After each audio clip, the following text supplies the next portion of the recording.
to MPL Indonesia Season 13.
Live from MPL Arena, Jakarta. MPL Season 13 is powered by Moontalk. Presented by official tournament smartphone, Samsung Galaxy. Official e-wallet, GoPay. Official gold partner, UBS Gold. We own this.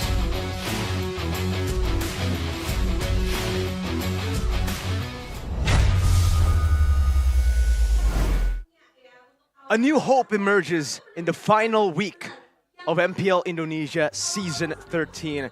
All 5 teams still battling it out for the last few slots in playoffs. Only 3 teams safe: Onyx, Bigatron, and Geek Fam. Welcome, ladies and gentlemen, to the final week of MPL Indonesia Season 13. And I am here today to accompany you guys through the 2 matches and through the grueling matches that we will see for these teams to make it to playoffs. I'm Mirko. I'm joined here today with Arashi and Realize to bring you guys this show. How you guys doing?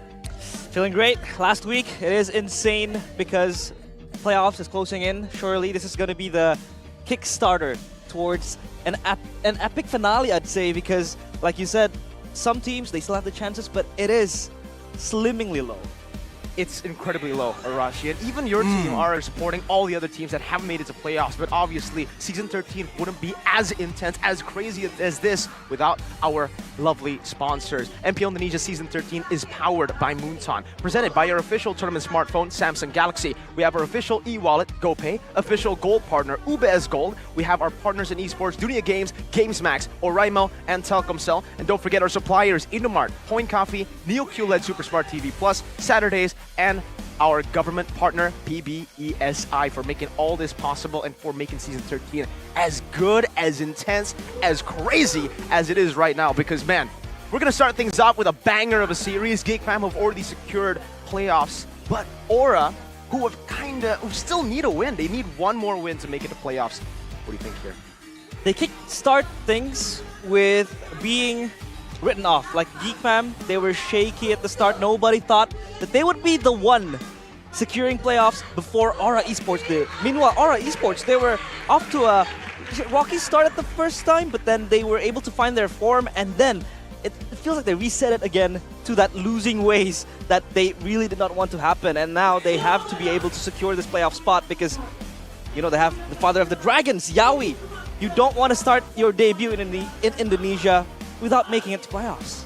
I mean, we see that there are improvements in the draft for sure. They seem to be having a bit more of a better time, but I think it's still very much reliant on how the drafting phase goes. And I think that can be said for a lot of teams right now in the, still competing for that playoff spot, showing again that we're just improving on multiple layers of gameplay right here in Season 13. It's not just improvements, but adaptations, mid-season adaptations for both. Because, again, for the most part of the season, Geek Fam, they've kind of been experimenting on their drafts as well, picking up Estes, a few non-meta picks. Meanwhile, Aura, it's the complete opposite. They haven't been experimenting. They've been utilizing what makes the team work, those compositions. But when it gets banned out, they do get caught in a tough spot. But this is today's schedule. Ladies and gentlemen, Geek Fam versus Aura will start things off. And then later on, we will see RQ Hoshi take on Dewa United.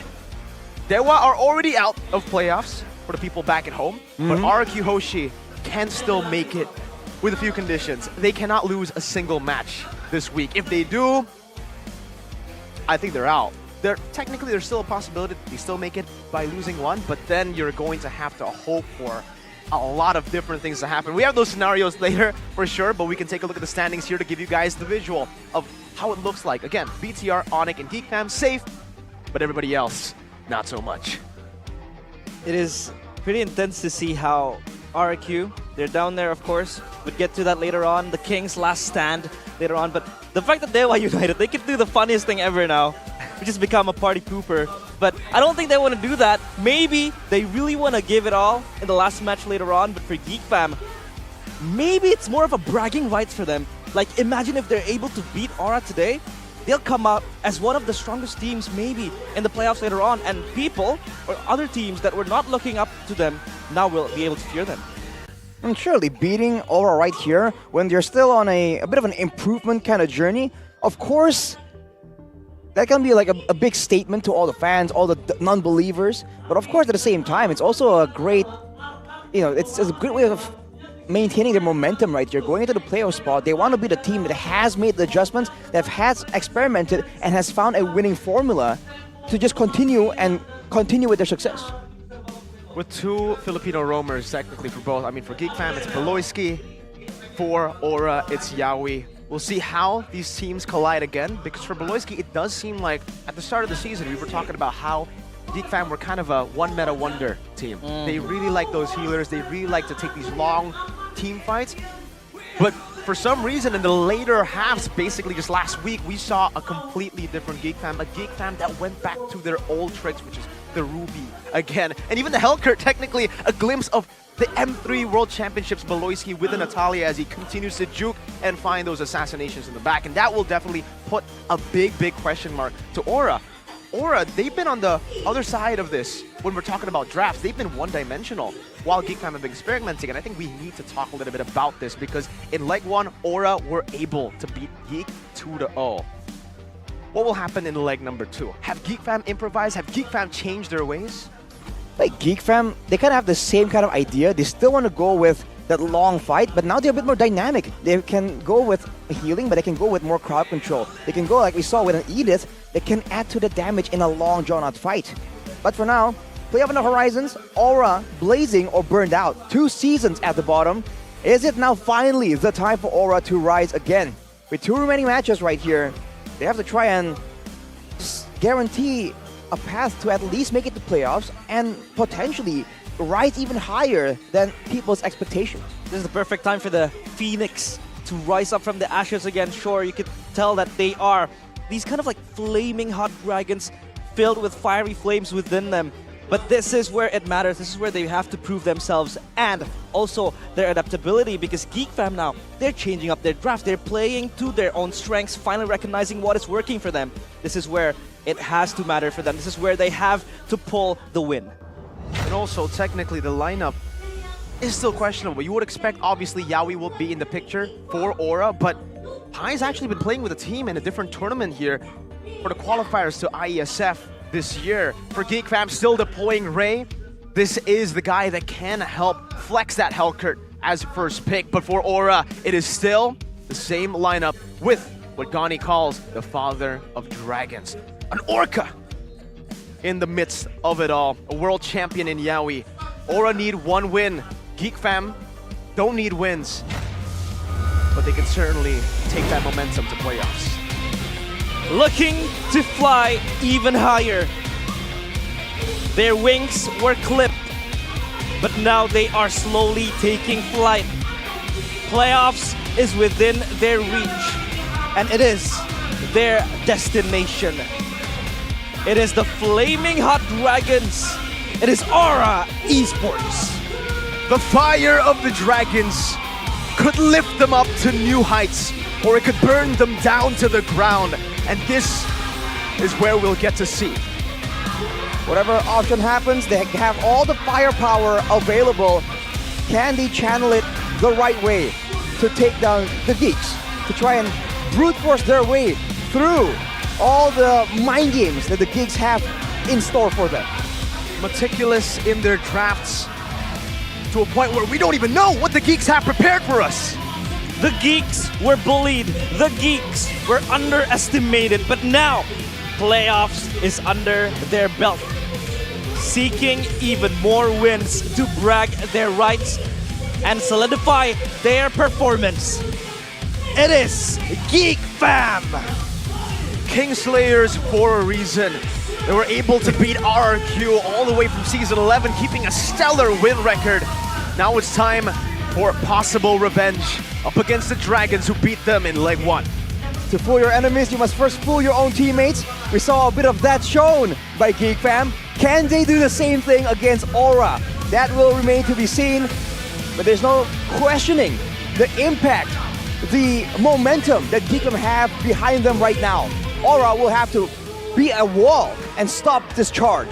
And it all starts with the coaches for both these teams. We have St. Lucas and Facehugger walking up for the side of Aura. And for Geek Fam, we have Bluffsy and Wura. Now this is a really good time to actually talk a little bit about how both of these teams face off against one another with their dynamics, with their different dynamics. Luke, a playmaking XP laner, a guy who wants to be team fighting, participating in a lot of these skirmishes. Meanwhile, Aran, a guy that we know to be a split pusher. He wants to stay in lane, he wants to get that lane dominance and then translate that snowball into other parts of the game. But we've seen a shift from Aran's gameplay. Luke, not so much. He's still that playmaker. He still can utilize that playmaking potential. And we've actually seen him on carry still. The Masha has been phenomenal. And it's the opposite for Aran. We've been seeing him on playmaking picks more than the lane dominance that we expect him to show in Season 13. And Arashi, even the roamer, the styles, it's different.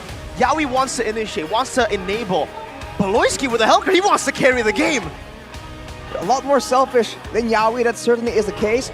But the way Yaoi plays just leads to more success for the team in general. Look at that Lord rate, of course, a group effort from the side of Aura and the higher KDA. So for Geek, that's the problem. And Baloyski, of course, he can go for the aggressive picks, but overall, it doesn't lead to more kills. But if he's able to get the right kills at the right moment, that can completely derail the whole game plan for Aura. So that will be something that they will definitely want to try and avoid, especially in the drafting phase. They have to try and get what they need and deny what Geek Fam need at the same time. Here are the keys to victory for Geek Fam though by Samsung Galaxy S24 series. Punish Kabuki and Yaoi's heroes, pick it, deny it, or bait them into it and find a great counter.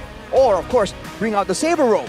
We need a secure executor, and the Saber Roam is something that Mirko has found success on. Oh, and I think if Mirko can pull it off, Baloyski can do even better. The man went 1-9 or something up against RRQ last season, and he still was able to pull the Saber off. So, hey, if there's a man out there who can commit war crimes to win by picking the Saber Roam, it's the man you see on your screen, previously known as Greed. But for the Dragons, Arashi, what do you think they should do? Here's the victory for the Dragons by the Samsung Galaxy S24 series.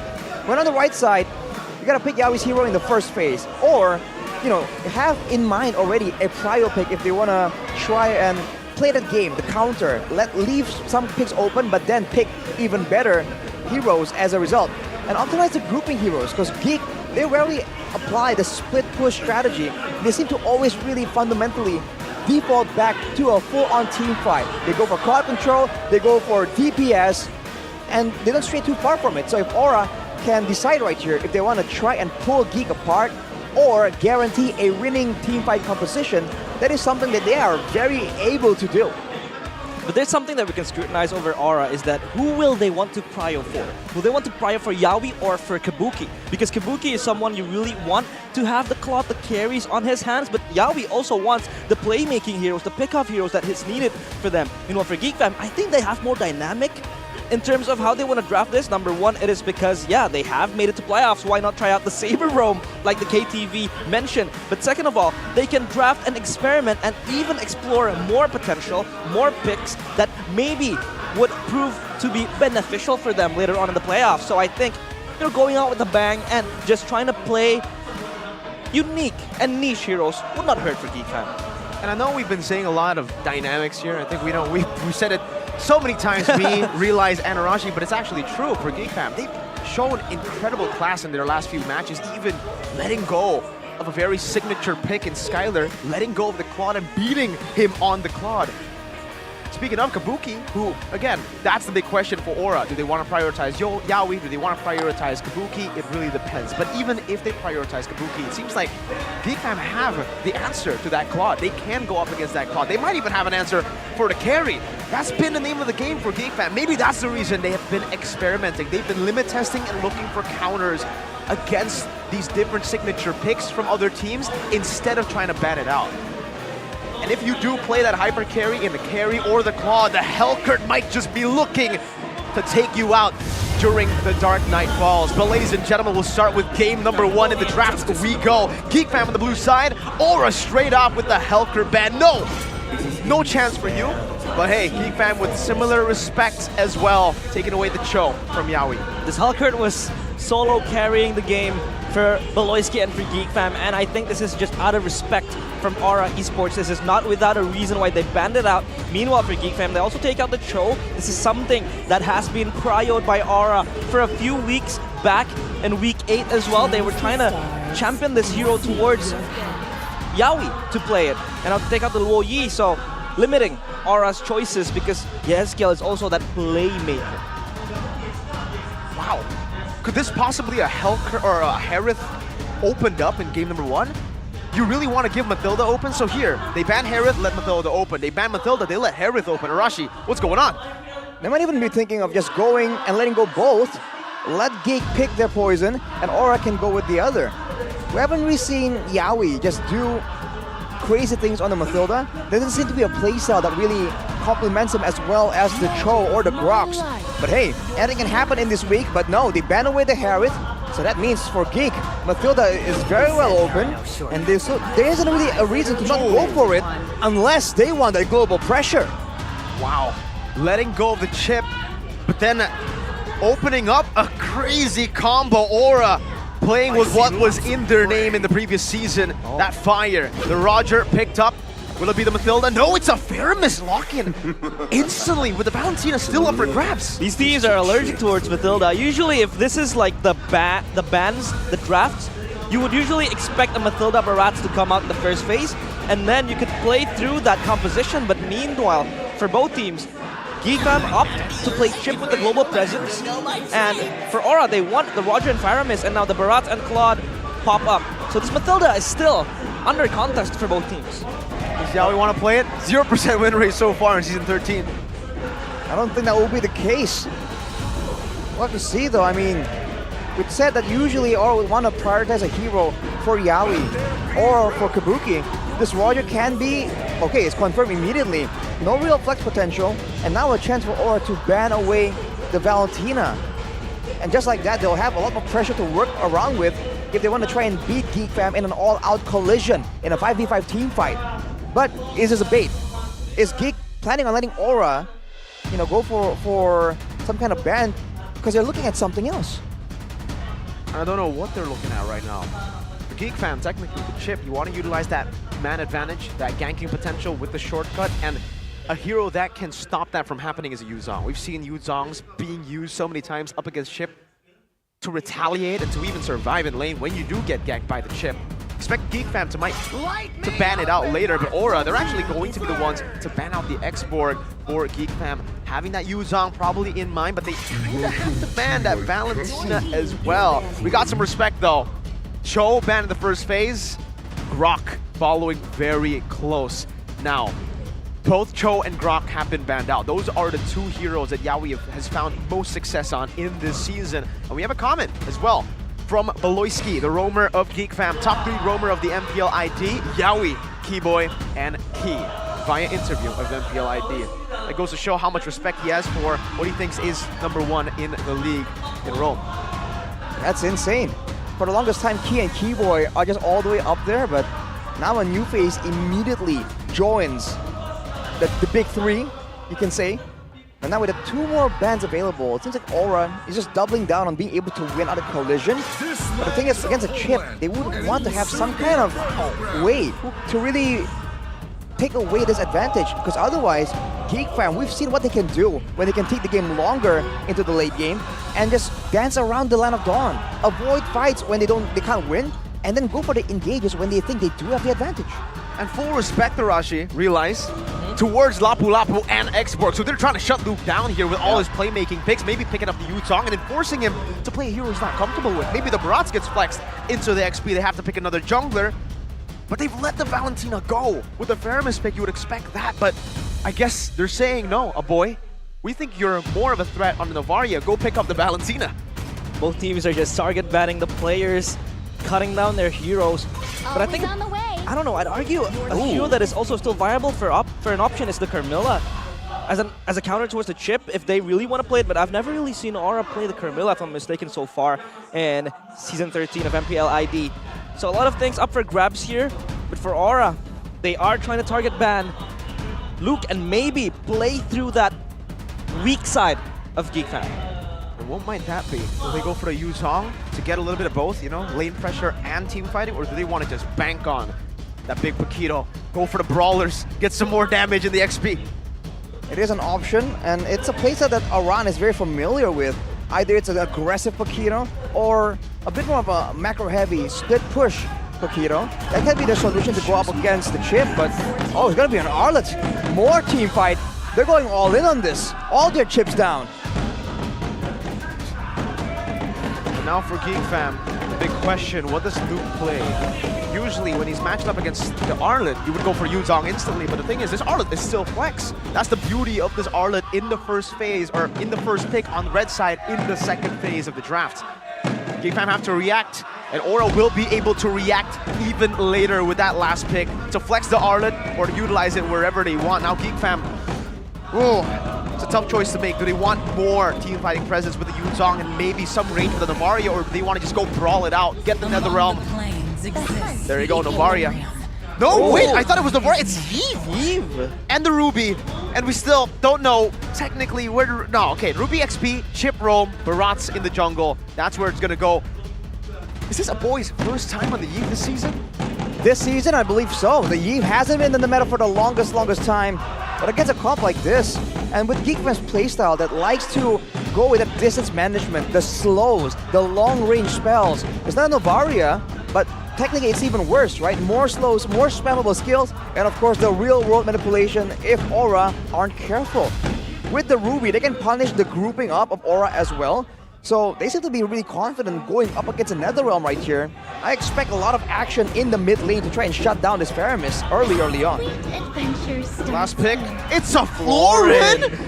We were talking about how Evos have banned out the Florin against Aura. Why did they do that? Why did they ban the Grot? Why did they ban the Cho? Yowie of all people, Yowie, ladies and gentlemen, the guy we know for the initiators is on the Florin, a healer. A reactive type of roamer, wow. And Arlen will be given to the XP to Aran. Wow! What do they know that we don't? Well, I guess we'll get to see what Aura have in store for us, because this is a very Valoisky pick. A Florin and a Faramis. You would expect this to be a swap. This should be Geek's draft, should be Aura's draft. Aura's draft should be Geek's draft based on the track record. There's a lot of dynamicness, I'd say, in both these drafts, specifically for Aura. They have so much sustain. I mean, the Florin healing, you also have the Netherrealm in the end of the day. So it is going to be hard for a Geek fan to traverse through. The Dragons looking to fly back atop the mountain. What stands in their way is a ferocious Geek looking to stomp them down and take them down. Ladies and gentlemen, game number 1 into the land of Don Rico. Welcome to Mobile Legends. Need this win. Geek Fam will try to deny it. Whiskey really making early moves right here to be a menace, as he always is. I expect a lot of clearing happening in the jungle, though. I think the roamers have a lot of work happening in the early game. Beloyski is very low, being chased down by Kabuki and Yowie, but Chidera with the BMI will be safe for that. Beloyski going in aggressively with a quantum charge. We've seen that before, not the concussive blast. Not really being able to assist with the clearing, but having a lot more sustainability. But against a Florin, though, it's a whole different story. It's like you're trying to match the Florin at her own game. There's an emblems though by GameSmack show that Chidera respects it, going for the tenacity here, aware that he's going to be jumped on very, very aggressively in the middle of these big fights. Kabuki though, with the Weakness Finder and Master Assassin, I think a lot of ganks are going to be thrown by Aura to the side of the goal lane.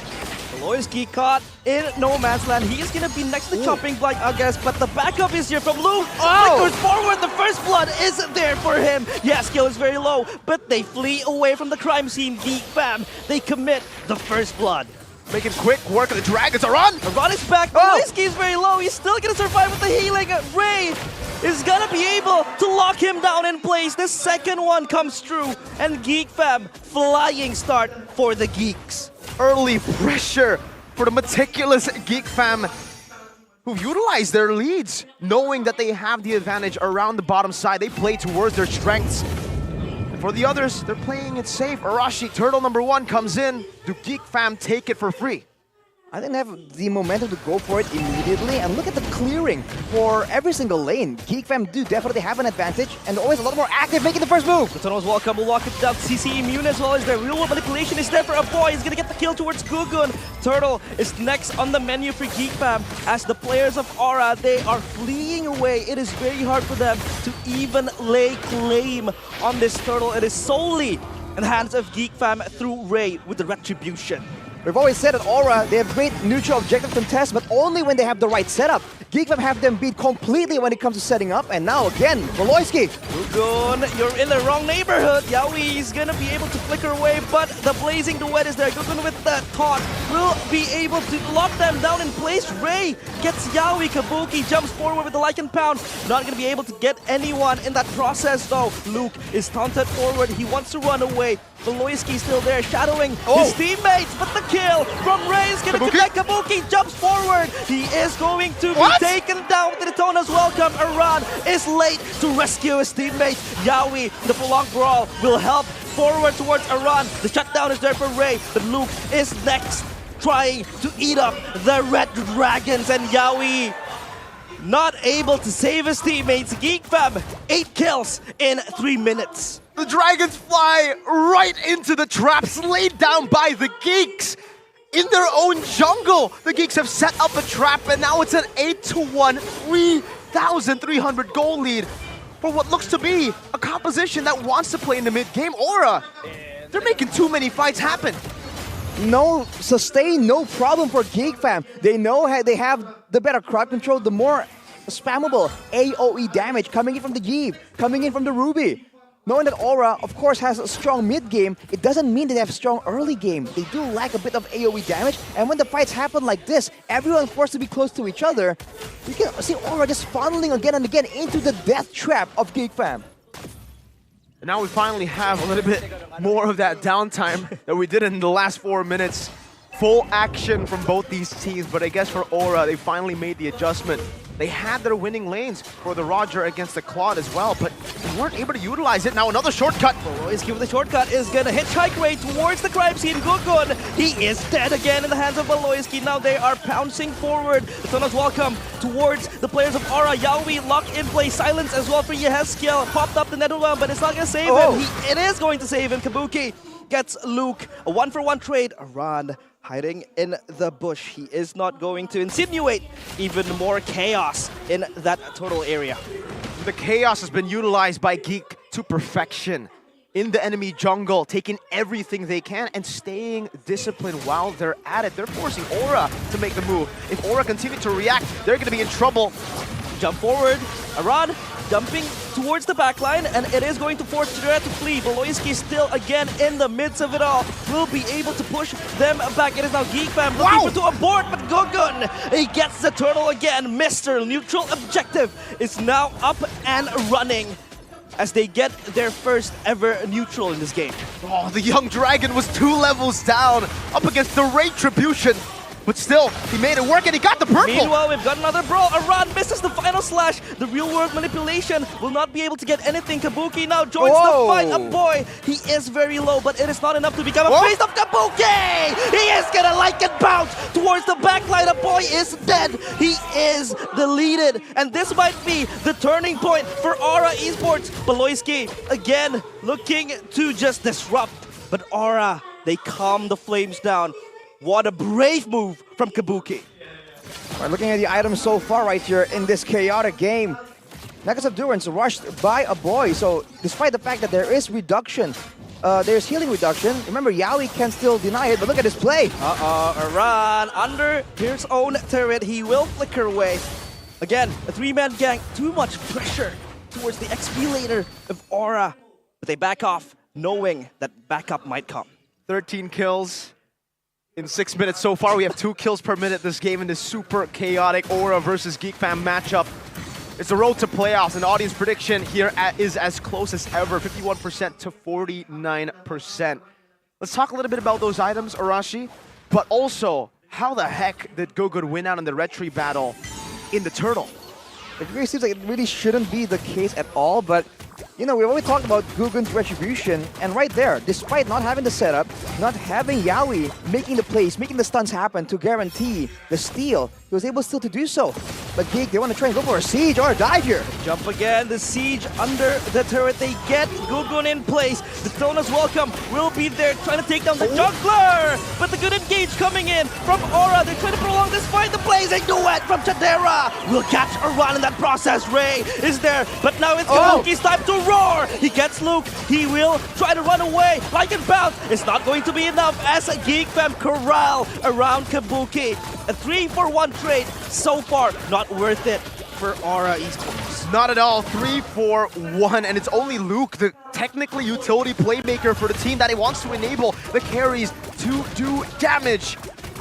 Aura, they might have bit too much than they could chew. They're playing the floor infirmus against the team who started it all with the floor infirmus. And Gogoon again! Shortcut, hitchhike, the backup is here. Party in Aura's jungle. Gogoon again. Kick off from his own backyard. Red, or rather orange buff taken away. He has to deal with the scraps left. And you can see that at the same time, on the bottom side, Chadera just constantly pushing, already at a 3-item power spike, by the way, to expect the teamfight presence to be even more disruptive. A boy himself already has the Ice Queen's wand. So you can see that the usage of the spells from Geek Fam is just perfect. They will not commit the big ultimates until Aura commits theirs first. And even if they don't use those big ultimates, they can still out-damage, they can still out-siege and out-poke Aura. So Geek don't have to do anything. They are playing reactive, even though that they are the ones aggressing.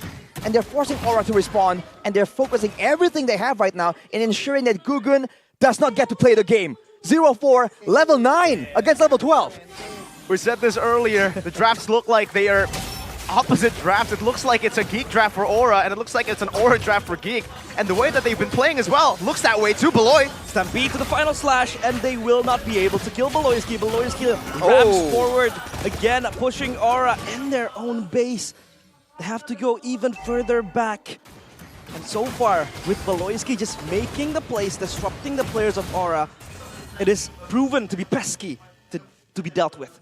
If these keeps on going, I don't know if the Dragons can actually fly back to the top of the standings, trying to make it to playoffs. Another shortcut, another portal, another fight! Shortcut galore, Gogoon deleted. Chadera will be the executor towards that kill as they just usher their minions, usher the players of Geek Fam towards the base. Let's talk about that late game. Are Aura playing for that late game? And even if they are playing into that late game, can they even make it with a 9,000 goal lead for the Geeks? It's looking too difficult, and considering that the fact that even in the siege situation, Geek Fam have a massive advantage. This is a Yi with the penetration boots, going immediately for damage without any mana regenerations items. I think a boy understands that it's about to go down. He knows it's going to be an all-out brawl, so he doesn't really need all the mana regeneration. Just has to have enough mana to actually do all the work in the middle of a fight. And now with the glowing one as well, the siege is going to be a lot more difficult for Aura to deal with. And to make things worse, they don't really have a lot of catch. The only big engage tools that can guarantee a big team fight is a Fredgen going in all in, or a run making a big final slash happen. Face check, Beloyski of course calls his friends! The final slash will knock Beloyski towards the backline, but a boy will get the kill towards Yaoi. The blazing duet is enough to commit the damage, and Ray will be taking kill with him to the kill board. And of course, the kills means that they're able to even open up huger horizons to take down the crystal. A 2-for-1, but it's technically 1-for-1 because the Pyramus can respawn instantly. Aura with the defense. They will be able to hold down the line, but no, the Lord will march forward. But Geek Fam, they don't want to be trigger happy. They don't want to be too rushed in their decisions. The Appraisal's Wrath will try to clear out the minions, but it is not going to be enough as Geek Fam able to get the last turret in the base. Great siege for Geek Fam, the opposite for Aura, a brawling comp. They can't withstand the siege from Geek Fam. They have the front line, they have the back line, and they have a diving chip. Go, pulled back. He is going to be safe, and then Rel, but the final slash from Aran. It is going to be there. Chadera runs away with the blazing duet, not connecting to anyone. The Tona's welcome will lock Aran in place and kill him. Meanwhile, Yawi and Kabuki left to look at their dead teammates. Could this be the final push for Geek Fam? But Aura Esports, I don't think they will let that happen, as they will try to push them away. And Geek Fam, mission abort. All base turrets down for Aura. They have lost everything right there, and they have no control whatsoever on how these fights go. Technically, that was one of the best scenarios, getting a full team final slash, but it doesn't even matter. Everyone's too tanky, everyone has damage. Now with the Rose Gold Meteor in the hands of Chadera as well as the Moralific Roar, he is at a full inventory slot. If you count the boots, he's at a full inventory slot. He has a lot of damage, but this is where it means that Aura can kind of try and catch up. But when it comes to damage output, you can see that the Claude in combination with the Yeep just way too much, and Ray just storms forward. Way too curious, but Valoisky again just initiating the fight. Daytona's welcome, locked in towards Aran. Again, the next member down. They're just evaporating. Aura Esports, wings clipped. Where will they fly? Of course, towards their base as Geek Fam. They'll try to look for the end, but Yeskiel is the Soul Guardian with Kabuki jumping in, locked down by Chadera. The Crystal is down, and Geek Fam, a dominating win with the playoffs in their hands. They will not go quietly into that dying night. Another step further for Aura to make it to playoffs. And technically another step closer to not being in the playoffs. Specific scenarios need to happen for Aura not to make it to playoffs, but if this is how today unfolds, if Geek Fam utilizes momentum, Aura are in for a sticky situation. What a tough game for Aura to endure there. It wasn't even. It's a one-sided endeavor, and Aura, the team that is known for being aggressive, the team with Yawi, the engaged monster, is forced to just slowly but surely withstand a beating from the Geeks. And maximizing Beloyski's initiation, Aura has secured... Wait, Aura secures game 1.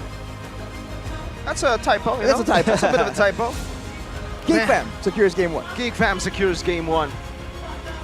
I've seen How to Train Your Dragons 3 times, but I've only just seen How to Kill Your Dragon once. And it happens here. Geek with a stomp in game 1, shutting down the heroes of Yawi. Not necessarily Kabuki, they let that go. The Roger into the Claude even. They gave Claudera a bad matchup and it still worked out. They told Geek Fam, if you want to try to utilize what we usually are best at, the Florin, the Faramis, the long team fights, we can do it even better even without the Florin, without the Faramis. That's how game 1 ended, ladies and gentlemen. An absolute stomp, and the Dragons, they recovered from their wings getting clipped, but now they're back down there with one of their wings clipped. Oh, it's a tough one. It was so harmonious from Geek Fam, and I really like the way Valoisky approaches playing Chip, is that he's just gonna hide in the bush in the jungle of the enemies, and he knows that he's not tanky, or at least not as tanky as other members, but he's just gonna crash course, ram in, and trust his teammates, because he has a shortcut, and like a 1v2, a 1v3 could become a 5v3 if that ultimate is popped up. So Valoisky again proving why he deserves that player of the week last week, and now he is the MVP. He is absolutely the player of the game right here, Beloyski, presented by our official tournament smartphone, Samsung Galaxy S24 series. On the chip, man, he went with the firmness, with the wilderness blessing, and he is just active around the map. I don't think there was a single time where he was just really idly standing by, always looking for information, always looking for the next big play. And when you have maneuvers like Geek Fam, knowing exactly what to do, when to do it, a hero like the Chip that can just bring global presence to everyone, you saw that, of course, Beloyski was able to find good fights, good pickoffs, good initiations, but at the same time, the fact that they know that Beloyski can find that opportunity means that everyone else is a lot more free to do whatever they want. Chadera with the farming, the hardcore farming patterns, the split push technically on the Claude, and everyone looking for information, looking for the next big engagement. It all begins in these early fights where it seems like Aura were very confident that they have the sustain, that they have the tools to win out in early brawls like this. But Geek Fam just shows with all the AoE from the Barats, from the Ruby, from the Chip, and from the Yeep technically, everyone can contribute in a massive way. And with Aura coming in one by one, that healing from Yaoi, they can get to everyone at the same time, really wasn't used to its full potential. And you can really see that the fact that Yaoi plays the Florin, we were giving him the benefit of the doubt, but it just seemed like we were forcing fights like they had a Grok, you know? If he played the Florin kind of like a Grok, well, the team kind of played with the Florin that felt like a Grok because they were the ones initiating, they were the ones proactive all the way in the start, and their reactions were all aggressive, Arashi. And even with all the utility tools, the Netherrealm, the Bloom as well, there's just not enough damage when you're more than 10,000 gold behind here in the base defense. For Aura, they try their best and they try to make adjustments to try and find a fight. But look at that, every single time Beloyski finds a way to get in the back, because for the most part, Geek Fam do not need to expose Beloyski. Usually the roamer is the guy looking for information, the guy going into the opponent's jungles to try and find an opportunity. But with Geek Fam now, with this composition, they have the Ruby, they have the Barats as well. They're just walking in the front, and you have your eyes on the Dino. Before you know it, Chip shows up from behind you, and that's the end of it.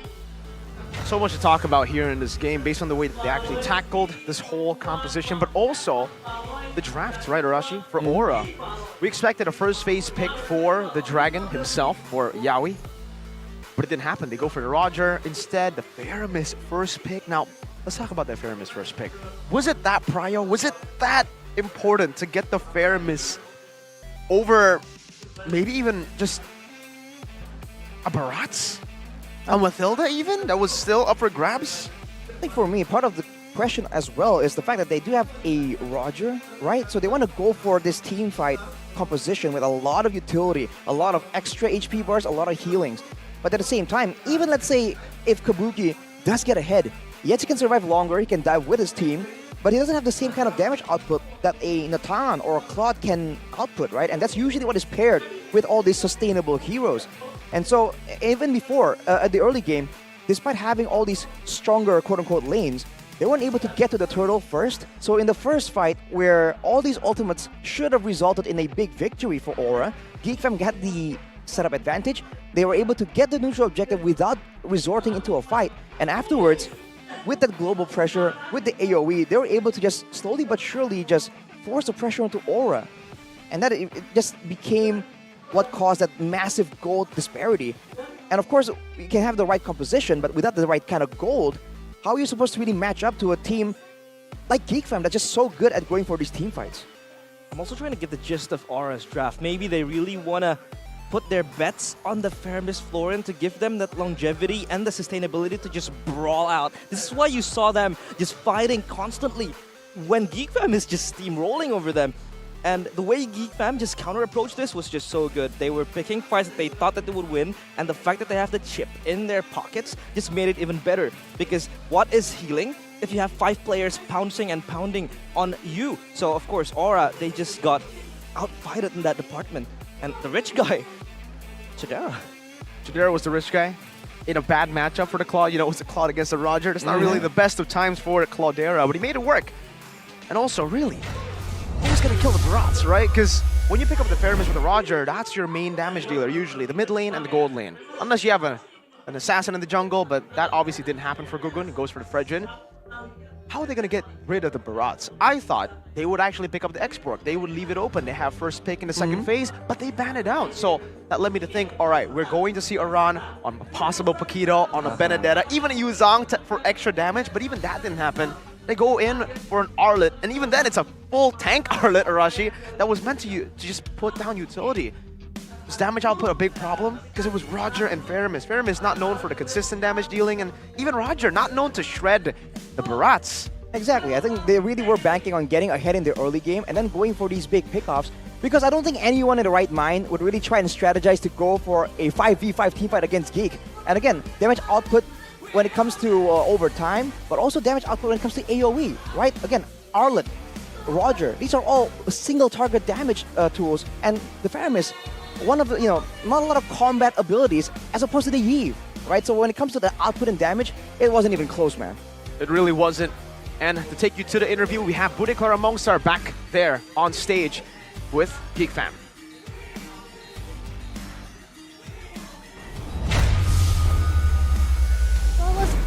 Translate back to your language, and I think that's what Aura need to do. They need to take the Galaxy AI interpreter, they need to throw it onto Geek Fam and see what do you want to do, because, or actually they might have to put it on themselves, because it doesn't even seem like they can translate what they want in the drafts to the game. Right, it seems like there's a bit of disconnect with how they really want to play it, how they want to draft. There's a previous game recap though where Ray actually did an insane amount of damage towards the members of Aura as well. Yikes. Of course, I mean, the highest one is definitely a boy, but Chidera not far behind. Whereas for the side of Aura, see Haskill still doing some damage in those team fights where the Fire Mist really thrives. But overall, you can't really just try and solo carry. It has to be a bit of a team effort, especially against a team that likes those team fights. And it's called a team fight for a reason, right? It's everyone together. And if you're looking at the gold, yeah, I mean, we saw that gap from the side of Geek Fam. I think it's just way too much to deal with. So for Aura, I think even if they do want to try and let Geek get some heroes, get some momentum, they want to make sure that it's still limited, it's still controlled a bit, because otherwise the games can very easily just spiral out of control like we saw in game number 1. I think it spiraled way too out of control. The road to playoffs looking very, very scary now with a few stumbles, a few potholes as well. They need to get across. Again, as a reminder for you guys watching back at home, Geek Fam can be absolute party poopers today. They've already secured playoffs. They don't need to do this to Aura, but they can. We have a fun fact though. Out of the 5 players currently in Aura's lineup, only Aran and Gugun have never played in SBS MLBB Season 3. Previously, it was Kimura that played in the XP lane and Van who played in the jungle. So Gugun and Aran being technically new players in the lineup.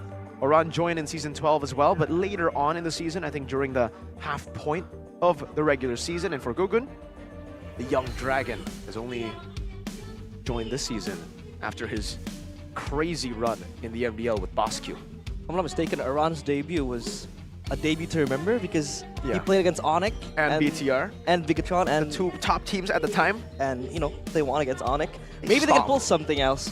It's not the end of the day if the worst case scenario is Aura losing, but of course you wanna, you know, solidify your spot. Right, I mean, every bit counts when you're this close to playoffs, and already we see a bit of a change here. Aura on first pick.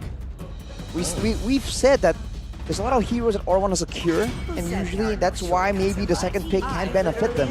But now, when they're in first pick, what exactly they want to prioritize? It has to be either Yaoi or Kabuki, and we have to see what is Geek's response right here, because they are forced to ban a lot of these these default almost bans, like the Harriet, for instance. The Matan still is going to be banned out by Aura. It doesn't matter now that they are on the blue side. They still really hate that. And for Geek, it's also still the same. They've changed the Angela for the Harriet, and the Angela, will it make an appearance? Yes, instantly by Aura. We've been seeing a change in Yaoi lately, man. He's been going on the Florence, the Mathildas, and the Angela too. Okay, okay. I mean, in before maybe this Angela could still be flexed, but yeah, most probably it will go to the hands of Yaoi, and the fact that they just gave away the Claude Oh, man. towards the players of Geek Fam and the Barats again, it feels like there's a change of priority in Aura and how they would approach the game, but they have to prove it. Like, they have to utilize their priorities to the maximum. Yeah, but the fact that the Barats was left open, though, this hero right now is just such a menace. Depends on who plays it. Well, true, true. But overall, it's just a good, clear, strong front line, and it just works really well for Geek Fam as well. And it's something that Aura would have loved to have, you know, maybe in combination with the Angela. I guess Aura are kind of forced to pick it because they're worried that Geek Fam will bring out the Angeloi. That is one more thing that, you know, is weighing on their minds in this phase right here. Roger and the Fredrin. The Faramis changes into an Angela from game number 1, but the Roger and Fredrin is still the same, even the pick order here. But for Geek Fam, their last pick in the first phase, what is it going to be? A Barats, a Claude. Usually, you can see the combo with the Mathilda. As Aura want to look for chases, a good disengage tool will be that Mathilda. And we all know how crazy Beloy can be on that Mathilda, but he decides to go for Ruby instead. They prefer to utilize the flex potential of both Marat and Ruby into the second phase. And this is technically what we've been foreshadowing as well in the pregame. They are a team who've been experimenting so much, so they know the dynamics of how they can utilize these picks in the draft. It's never one-dimensional. It's always almost flex. Meanwhile, for Aura, though Angela technically is flex, but at this point, it's tough with the Grok banned out. With now the Florin banned out by Aura, that just goes to show how flex this Ruby truly is, because they still have to respect that Florin. No Grok, no Cho. What will Yaoi play? I think he might be forced on Angela. Might be. I think Geek absolutely don't buy the fact that the Angela will be in the hands of Yaoi by default, especially with options available. Now looking at the most used heroes, the Grok was just taken away, and the Florin. It's almost like maybe Aura are thinking that we need to get that Florin. You know, I don't know if they want to pick it to try and take it away from Beloyski though. Doesn't seem to work out for them. But they banned away the Edith as well, by the way, so yet another big engage tool. And the Mathilda finally banned out in the last stage of the banning phase, like we saw in game number 1. And actually, that's a good read by Geek Fan, because the only other roamer that Yaoi has found success on, well, technically, there are a few. Cho, Grok, Kaja, Edith. He played Edith once, and he won on that once. Mathilda will be banned out as well, though, as we were talking about. It will still be very scary. The Ruby is flex, yes, but that doesn't close. That actually opens up the opportunity to go for a Mathilda. And the combo with Mathilda and Barats is still a nasty one. Oh, they're trying to tell Aura how to do it. They pick up the Faramis. A boy on his previous signature pick. Now it's Novaria, but previously it was Faramis. Bavaria, Valentina, of course, and Aboy special. But for Aura, I mean, the Valentina is still up for grabs for them if they want to get that Nether Realm for themselves and maybe just counterfight the players of Geekman. Right, I wonder if that's the idea, right? Okay, the Valentina's up, but like if you go for a mid Valentina, then that definitely locks in the Angela in the roaming position, and that means you have no control. If that happens and Geekman gets a strong, dynamic like engage tool, that means that whenever they're trying to set up for a neutral objective, Geekman will have Aura beat every single time. Xborg and the Valentina locked in for Aura. That's a comp, another comp that wants to fight, but this time they have that damage output. Now it's a bit more mixed. They have a Valentina deal damage, they have a Xborg as well. So it's not as messy or as burst and snowball reliant as game number 1. They have more dynamic now to play with. Geek Fan final pick though, that's the big question. Will the Ruby go roam? Will the Barats go XP or jungle? We still don't know. Imagine they go for Estes now and try to out-heal that consistent damage of Aura and try to overwhelm the Valentina with big ultimates. You want a Death to this Welcome? You want the I'm Offended? No, they go for the Yuzong. That means the Ruby will be roaming. It's Baloy on his signature offended pick, yeah. Well, of course. But the question now for Aura is that, yes, they have damage output, but do they have the lockdown necessary to keep the players of GeekFam in place? I mean, they have the taunt from the Fredrin and also, you know, the love strings from the strings from Angela. But then again, if compared to like game number 1, they had the lockdown in the final slash, but then the damage was not there. So there's kind of like something that is missing again in the draft of Aura. But you know, I hope they can outfight the players of GeekFam. They have the damage output, but do they have the winning composition right here? Especially again, we talked about quad control and AoE for the side of GeekFam. They have an abundance of that. And if you talk about the damage output, in the end of the day, especially in the late game, there's going to be a Claude against a Roger. So we'll have to see how far ahead can Aura pull in the early game, especially when GeekFam do not have that global presence on the chip. Let's see, ladies and gentlemen, if Aura will be taken down 2-0 in a clean sweep by the Geeks. Or will the fire of the Xborg carry Aura in game number 2 to force out a game number 3 that they desperately need to make it to playoffs? Here it is in the land of Dawn for game numero 2. If Aura does lose, oh, okay, Yaoi in big trouble. Okay, I was about to say, if Aura lose, they have to place their bets on other teams also losing and winning at the same time. But Yaoi almost gets taken down from the damage dealt by the players of GeekFam. And look at the difference in priority here. Before we saw that it's all about the roamers disturbing the jungle path and the jungle clear. But now look at how active both roamers are, trying to secure some prio in the mid lane right there in order for the mid lane to really participate in those fights, to be able to invade as well. Looking at the rest of the emblems by GamesMax, you can see Chidera still on the tenacity, but he has that common emblem, so that sustainability will help a bit when you're dealing with Kabuki. With the Weakness Finder and Master Assassin, he will supposedly have the stronger laning phase, unless the rest of the team can really try and back him up. But you have to watch for Beloyski here, who has to pull yourself together. He is absolutely looking for more flickers to try and make more flashy plays for his team. And now in the first minute of the game, not as much action as we saw, a full invade in game number 1 with the better mid control of Geek Fam. This time it's a bit more equal in that mid lane where they can actually withstand it. And as you can see from the stats, Gugun still standing at a very good positive win rate on that red trim. The control for the XP starts now to set up for the first neutral objective. Geek Fam is positioned very aggressively. They're just enticing the players of Geek Fam to take this fight so they can progress towards the turtle later on. But, Geek Fam, they are not taking the bait, and Beloyski will be there taunted. Turtle could be the next main target. The Black Dragon form towards the backline of Aura. Gugun again getting caught up. my The God. Rum is connecting towards the players of Geek Fam, and Ray gets the turtle. The last Insanity will not be able to get the kill. Also, the Heart Guard will help Gugun traverse his way towards the backline of Geek Fam, but no bodies taken. But the neutral to the pockets of Geek Fam.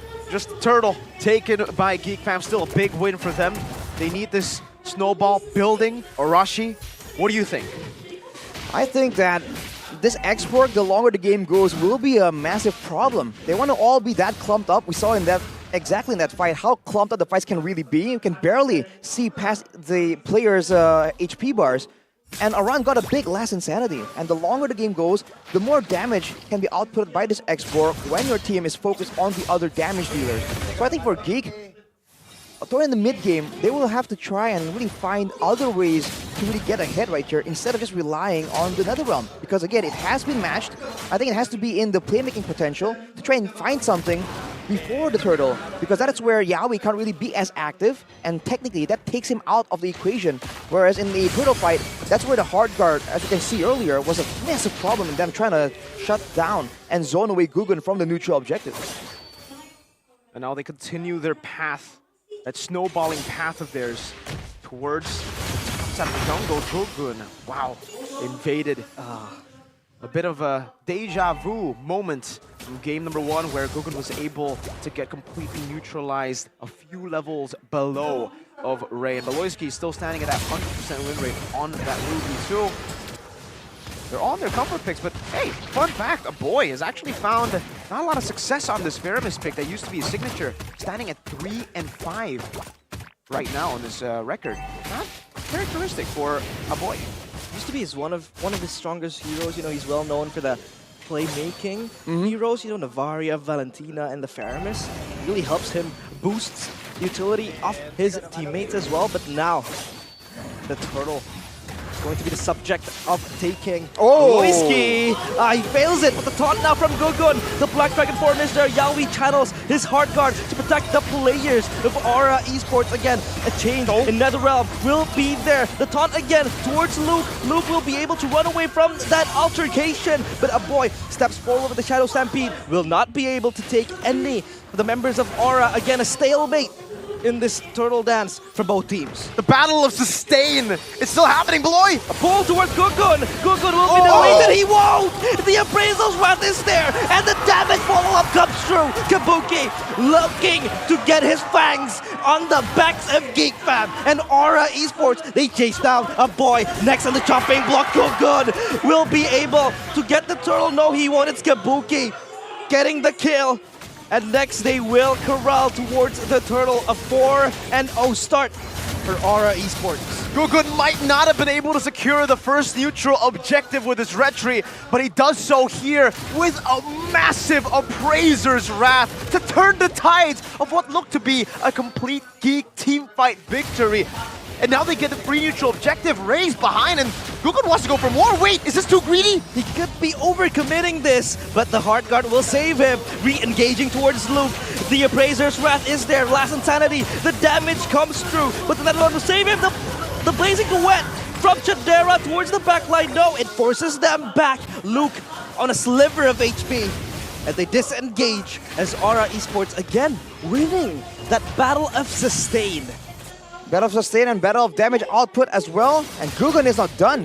This is what this man does when you give him the advantage on a winning situation right here, on a hero with a lot of escapability and sustain. He's just going in again and again. He's trying to assert the dominance and get, again, that high neutral objective rate for his team.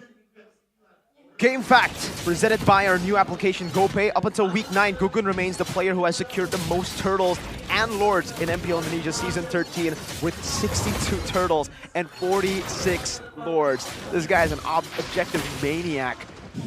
And so far this game, it's 1-1. He loses in that retry battle, the first turtle, but then he just swings his sword the second time around. Man, Geek Fam, technically forward is scaling into the mid-game. We should see Aura continue the snowball. They have a Roger, they have a composition that's really, really good in that mid-game, and they're technically already doing that. Yehezkiel is doing a good job at just stopping that turret from being taken, but in the end, they will have to let it go. A bit too risky for him to stay there and to actually battle it out. Arashi, 7th minute of the game, coming into the third turtle. What do Geek Fam need to do to turn the tides again? I think Geek should really avoid a lot of these big fights, but look at Luke. Luke almost solo killed by Kabuki, just hiding in the bush. He will pop the BDF and run away.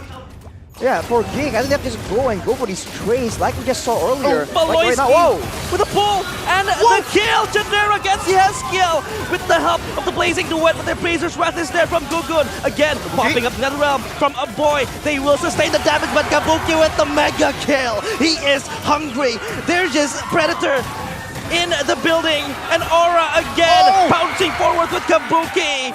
Geek Fam, we're testing their limits, and their limit is Kabuki. But Kabuki might bit off more than he could chew. He won't. He will push back and disengage. It's a 3-for-2 in favor of Geek Fam in terms of members, but those HP bars tell a different story. Geek Fam are the ones forced back. Did Aura win that? I think overall, the goal difference really shows that, in a way, Geek did benefit from that. But Aura is showing again that even though they start off the fight on the back foot, losing a member, they can still hold their own against Geek Fam right now. So the gold and the early game pressure is still very much utilized by Aura. With a War Ice finish for Aran right here, he's going to be a big problem, especially for Chadera. Chadera does have the sprint to try and really maneuver around the battlefield. He's only on 2 items right here though. So his damage will take a bit longer to really ramp up. And with the Flash of the Oasis completed for Yaoi, this means that again, in a full-on collision, for now, Aura will absolutely still have the pressure. A mid-lane brawl will ensue as Chadera pops up the Blazing Duet, but it won't catch anyone. And Aura, they're just playing the waiting game. This could be the next objective being contested. Black Dragon form popped up now. Gugun, the subject of that take, and he will jump to the Lord Pit. But again, the NetherRealm is there to save him. The Heart Guard will equip him again and just sustain the players of Aura. But Retribution is there to get the Lord. Kabuki gets the kill. So does Gugun. And Luke, stuck in a rock in a hard place, will jump forward. The Petrify flickers away from Aran, and Gugun. Double kill secured. Aura, double-digit kills, but they lost the Lord. But does it matter? The neutral objective maniac says no to the neutral objectives. We'll just take the fights. Damn the Lord. They win out a massive team fight, still holding on to their lead and utilizing this mid-game power spike. But hold on, they're looking for more turrets. But it's a great move from Geek Fam to force a fight right there when they know that Yehezkiel was a bit too far to really participate immediately. They did lose in a team fight, but the fact that they did get the Lord means that they can stall this game out for that much longer, and they denied Aura from a chance to crack open the base at the 10th minute of the game, buying a bit more time. But Baloyski, He'll play again with the Blazing Duet, but Yehezkiel saved with the Heart Guard, and this could be the turnaround from Gugun. He's looking for Baloyski. Where are you running, little man? Gugun will lead the charge forward. The taunt connects towards Valoisky, and Kabuki is there to dish out the damage. The BDF again coming in from Luke, trying to disrupt the fight, turning it two into dragons. two dragons in the Land of Dawn. But thankfully though, for Aura, they will disperse, and that is just another taunt. Phew. What another crazy skirmish from what looked to be a Geek Fam pick-off attempt to then an Aura chase to then a Geek Fam disengage, and now both teams respecting each other, backs away. That was a risky fight to take, man, but hey, look at the timers. It was a risk that they can take. Nothing to fully punish on both these sides. Even if they lost one member, it would have still been okay. Kabuki though, 6-0-3, that's a GDS, Arashi. Well, that's already 4 items in his inventory, and you're seeing why it's so difficult right here for Luke on the Yuuzong to really have that much impact. Early on, a lot of his furious dice were just maneuvered out of, and he's forced to use them at all times of the fight instead of being the main engager. And now, when he is still flying around in the Black Dragon form, Kabuki immediately just chunks him down in a matter of 4 or 5 hits. So for him to really be able to even have a say in these fights, he needs a couple more items to at least be able to withstand some of the damage, and maybe then he'll be able to threaten the backline a bit more, and Geek Fam can have at least some way to deter Aura from just walking forward, knowing that they have more damage output, that they have this mid-game power spike, at least for the next neutral objective in 20 seconds. So mid-game still in the hands of Aura. Your mid-game could be in the hands of yourself, ladies and gentlemen, if you want to go and take the Exorcist bundle later on for skins, because that will definitely increase the level of play. It does increase mine, no. Maybe that's placebo, but I think it's the skins, obviously. I think for players as well. Anyways, let's get back into the game. Mid-game power spike, obviously still in the hands of the Flaming Dragons, but it's only a 2,000 gold lead. Are they comfortable with this? I don't think so. That Claude is still scaling very slowly, but very surely, and he's building up to be a threat. Look at him. Fam looking for a rebuttal. Chidera almost get caught in the process. Good. Again, stepping forward like a brave man he is. And the Lord, again, just in the middle of a tug of war between two angry teams. And look at the macro play from Aura, though, sending the Angela. Probably going to get a neutral objective here. Geek might be forced to try and go for a bit of a pickoff. 4 items in the inventory of Chidera. He has a Wind of Nature as well, so he has a lot of damage. Can he output it in time, though? BDF popped up, and the Daytonas welcome towards Iran. Will he be the next main course? Retribution strikes again, but now the Black Dragon form has been gone, and the realm popped up, and Chidera is able to escape, but Luke dead in the hands of the Appraiser's wrath, and the last Insanity will look for a boy, fishing him down, and again Kabuki jumping in. An angry werewolf is in the building, and that werewolf is Kabuki. Aura losing the Lord, but winning the kills. You may have clipped the dragon's wings, but even on his feet, it can still burn you down with its flames. The dragons look for one last push, but they can't. They need to deal with the Lord. They need to deal with these waves. Geek Fam, they're losing heavily in these team fights, but they are successful at prolonging the game. 14 minutes in, when does that power spike hit for Geek Fam? I think it hits at about now. I think they're just waiting really for a boy to really start ramping up in his damage output and in trying to find situations where they can be the ones with more of an advantage. Look at the gold difference right here. Even though they lost multiple members, it's still only at 2K. And if you look specifically at the gold lane, Chidera is matching Kabuki in the gold and in the damage as well. Look at that. Massive shred. The late game potential the Claude is showing. You can see the items, even the Melfic Roar done. Poor Claude. That's the tip of the spear for Geek Fam. Now they need to be able to land that spear into the dragon, stab him, and take them out, because even with that power spike, the AoE that Aura have is ridiculous. You cannot write them off. A lot of times, of course, Geek Fam being trapped in the AoE, and the fact that Gugun is just so brave to step forward and tank the damage, but you have to be careful. Chidera, time and time again, has been the damage dealer for Geek Fam, and the fact that he has 4 items, or full items so far, he's just power farming his way towards the late game, and if Geek Fam are able to weather the storm, they might have a shot at turning everything around. And you have to remember that a boy has a bit of an advantage. He has the passive, right? That time and time again, Geek Fam have very sneakily used to get an advantage. They'll sacrifice a boy to get someone else, And if the death timers are long enough, it becomes absolutely worth it. But of course, in any real fight right now, for now, until the gold lead and EXP lead really equalizes, Geek Fam still have to rely on Beloyski to try and find a catch. And with more items in the inventory of Chidera and our boy, there's a chance that a big I'm offended can be translated directly into a pickoff. We'll see for now, because of course the skill does not have to purify, only Kabuki has a way to deal with it. And I think Geek Fam will make their move right before the Lord does spawn, because they do know that, of course, Aura are going to be banking on Yaoi to make that macro play once again. This is still so scary, man. Like, you take a look at the scoreboard and you think, this is a stop for Aura, but then you take a look at the gold lead, and it's 1,700. Aran! Aran pulled into the chaotic team that is Geek Fam, but that's just a taunt. Send a message towards Aura to be careful approaching this Lord Pit. Oh man, that's his entire Faraga armor taken out. He will be able to get that back. Obviously, we can just burn some of these creeps in the jungle, but back to the point that I was making. 14-3, 2,000 gold lead only by Aura. This is, if you wanted to say what game reflects Geek Fam the best, this is probably it! BDF now towards the backline. Chidera just spinning her with the blazing duet, but the hard gun is there. Aran gets Ray. The backline though, Gugun gets another kill as well. Apoy is very low. He is gonna be chopped down. He won't. He's still surviving, but legendary for Kabuki. Chidera is able to run away. No, he won't. A wipeout as the red flaming dragons spew out their flames. The dragon beaten down to the ground with no wings left, clipped down, but they flame through. They're gonna go for it. This is the end. The crystal next on their eyes. A boy just evaporate, and Aura Esports take flight. Not in the skies, but they're slowly ascending.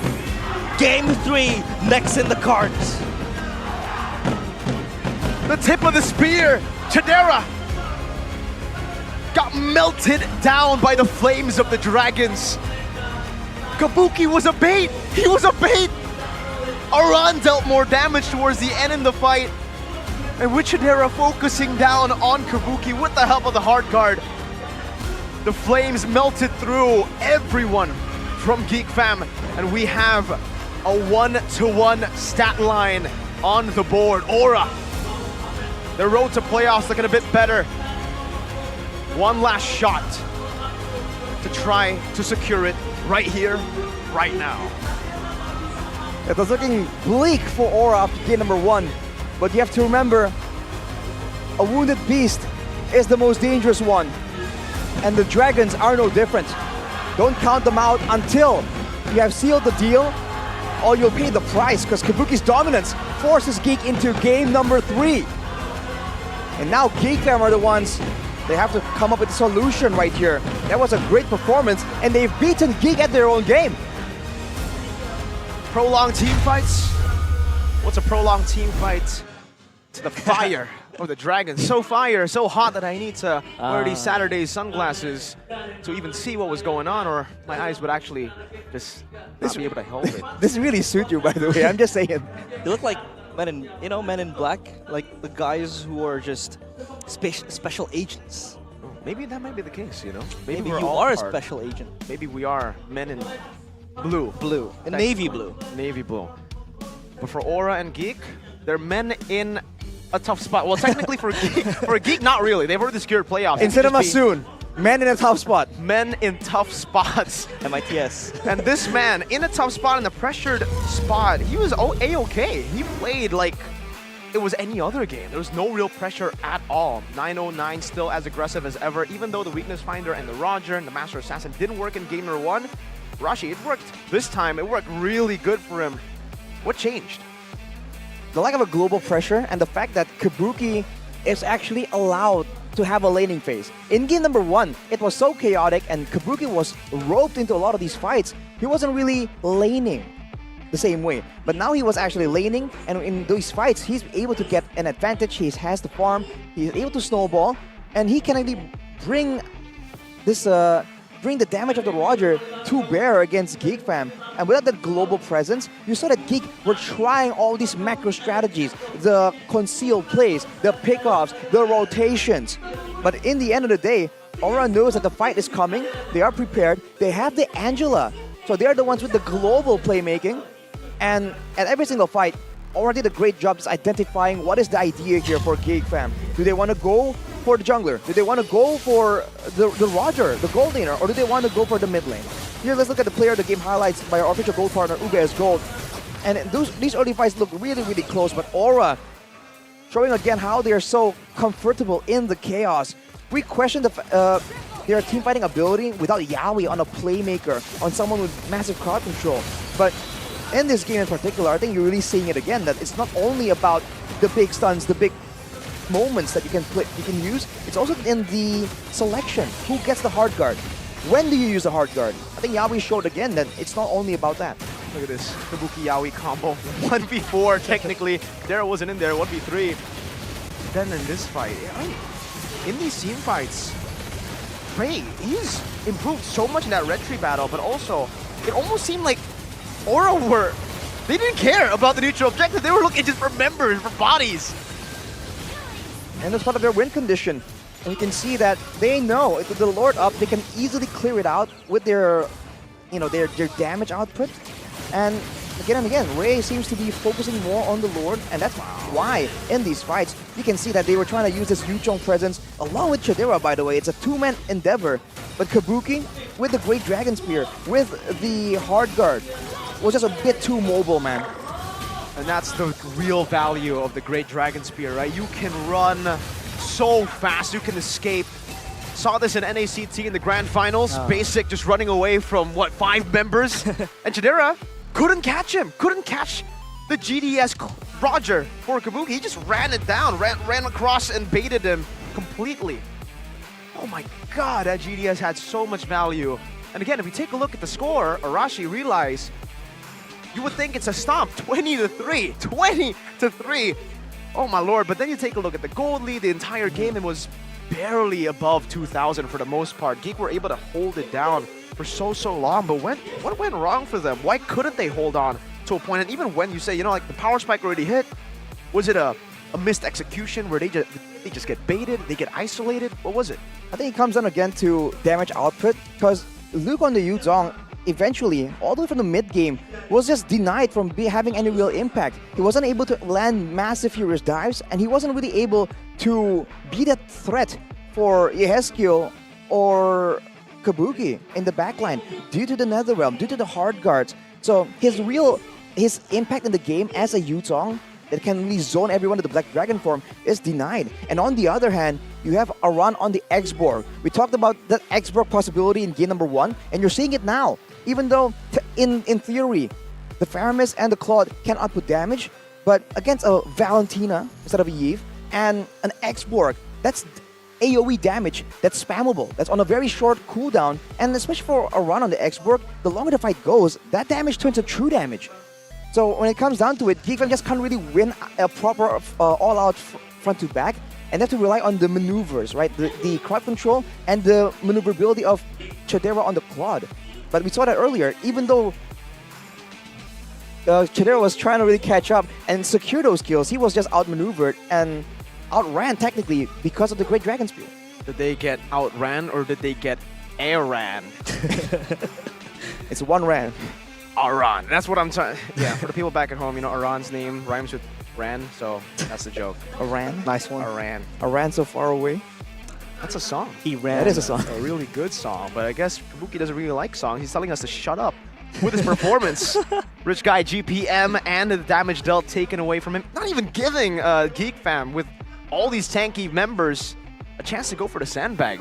Every single time in the early fights, Kabuki was never the target to give the hard guard over. And then towards the end, Yaoi, you gotta give props to this man for not having a template way to think about things, right? Because Guggen was taking probably most of the damage in that last team fight too. But Yaoi was like, nope, Kabuki is what will win us this team fight. Not with his damage in the last team fight, but with his survivability. with the GDS, with the extra hard guard. It baits out the damage dealers from Geek Fam, and then Luke, Yehezkiel, even Gugun can deal with the rest. That was well played, man, from Yawi. For sure. Again, it's just a different way of thinking. And even the targets for the hard guard, it wasn't always on Kabuki, right? Towards the end, of course, it was on Kabuki, and we saw why that was just such a difficult situation for Geek Fam to try and solve. But even before that, he was alternating who really gets the hard guard. And I can't really focus when you're looking at me through the shades. You look It's like dapper. a debuff.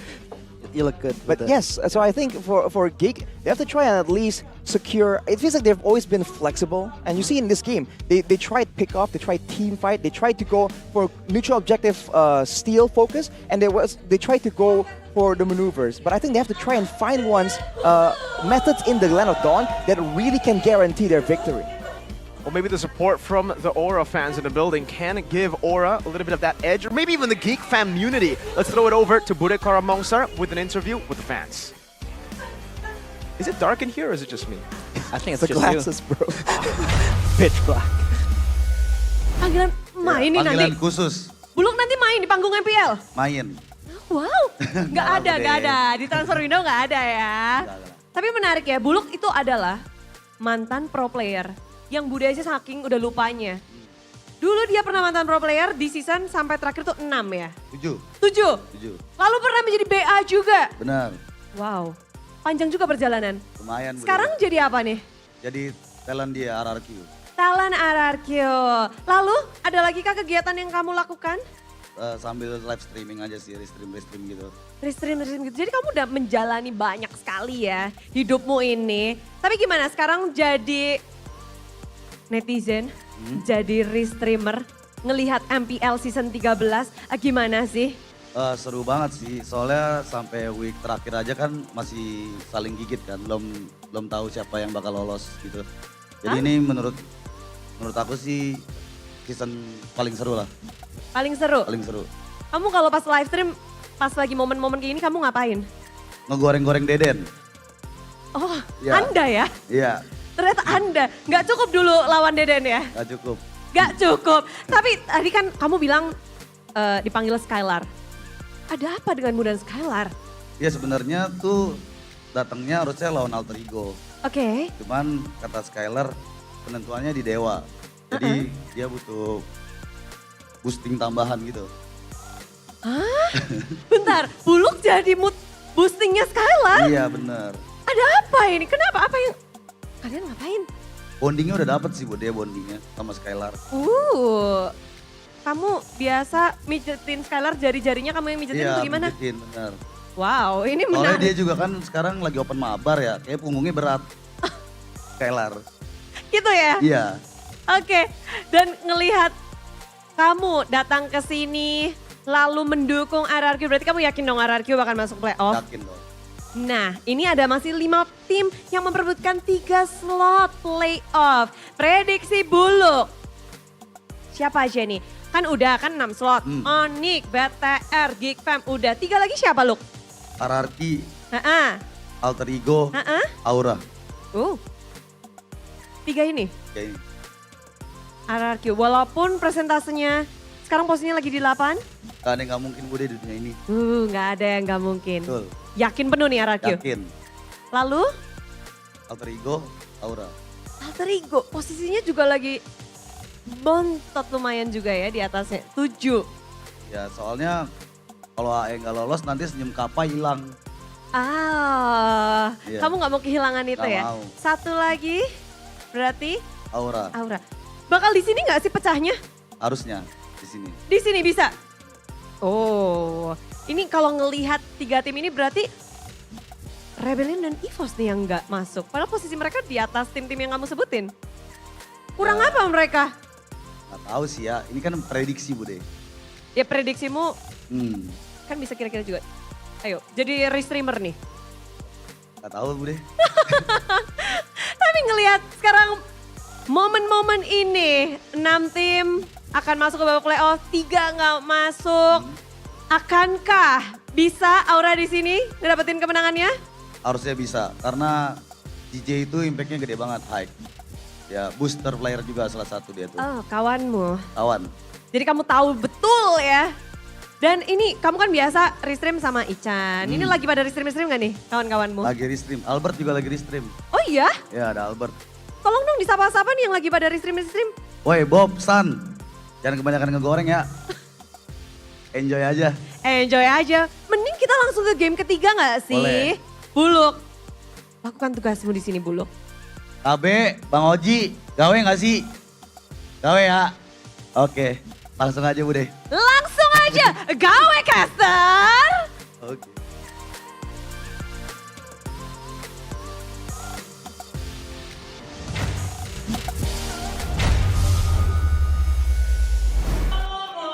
Welcome back, ladies and gentlemen, to the final game of Aura versus Geek.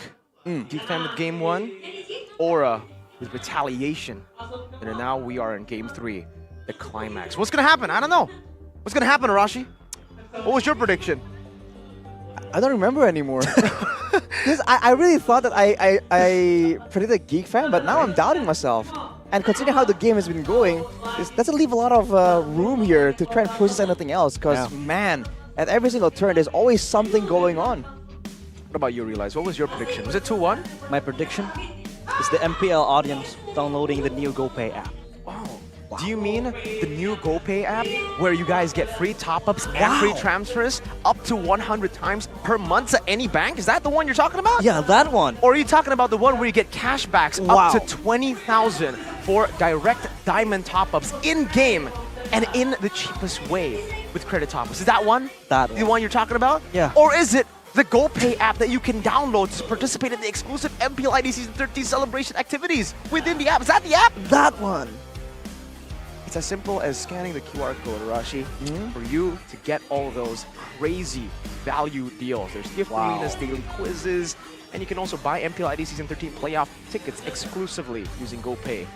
You get discounts on it? You do. And much? cashbacks as well. How much? I couldn't really remember, but You it was... can get up to a discount of up to 67,000. Wow. tickets, 7,000. which is legit. That's a lot of, that's a serious amount. And yeah, and that's why the tickets are sold out very quick. Dude, the grand finals was sold out in a day. It's gone. It's gone. The grand finals is gone, but for everybody who wants to watch the other matches, it's still up for grabs. I don't know exactly which matches are still, for sale because honestly, probably this week it's already, a lot of it's sold out, but go ahead and check it out if you guys want to watch in the Jakarta International Velodrome. Scan the QR code right here if you want to buy your tickets for playoffs because we will be very excited to have you during playoffs, which will be in 2 weeks after week number 9. MPL PH playoffs next week, and then MPL MY playoffs next week, MPL Cambodia playoffs right now, and then MPL ID playoffs in 2 weeks. That's how A lot of action going on. crazy action. Peeling right your now. eyes on some good MLBB action as well. So it is also in the coveted Jakarta Velodrome, which is, I think, a very grand venue for an MPL playoff in a stadium. Kind of like it's like it's a stadium, you could say. It sure is. The Velodrome at once. One of the So, stadiums of all time. One of the stadiums of all time. One of the stadiums in Jakarta. Yeah. That's a stadium. That is a stadium. That's the first time ever, by the way, that we are going to the Jakarta International Oh. Velodrome. Because usually we've had a couple of different venues. Yeah. Just earlier last season, we had the Pritama Arena, which is Right. it's great. Well, in fact, it's also the first time in that part of Jakarta, Square. right? This time, the Velodrome. Northern Jakarta, Yeah. isn't it? The Velodrome isn't in the north. It's in the. Was it west? I get my left and rights mixed up. No, west is different. We are in the west right now. So east. In the arena. The East. East. Right. I think it's Jakarta. the first time it's in East East. Jakarta. Yeah. There was a big deal made about that. So hey, for you East Jakartans, it's your lucky moment. This is your time to shine. Maybe they could run to the venue. Literally just The GDS. make a run to the venue. Here's a previous game recap though. Kabuki with the GDS for that running potential. Also out farming and I believe out damaging Chadera as well. So we've seen again, this Roger seems to be something that Aura really likes. It's picked up so early in both games.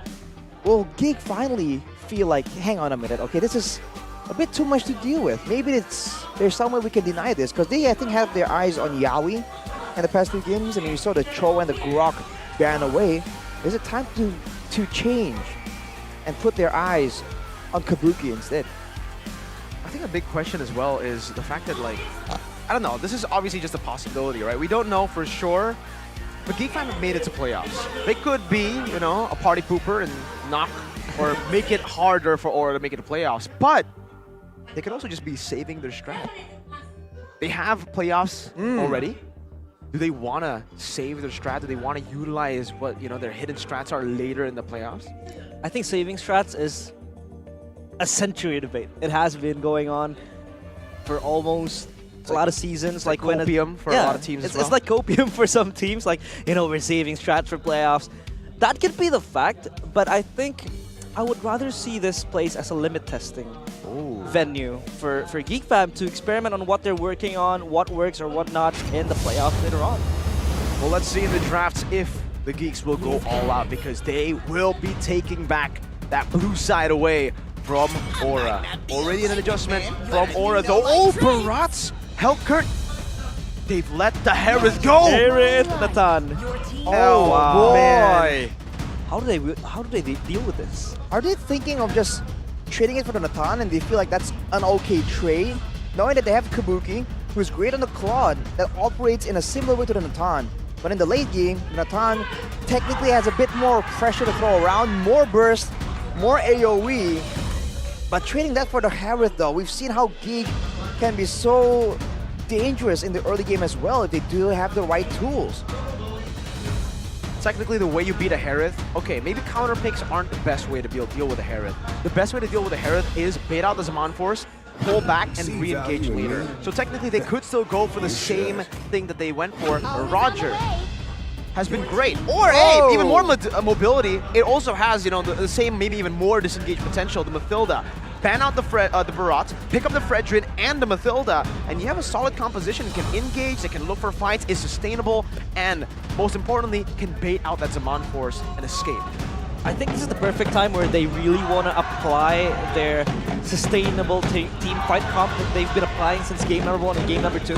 Especially when you have the Hereth there. You don't really want to clump up and dish out the damage.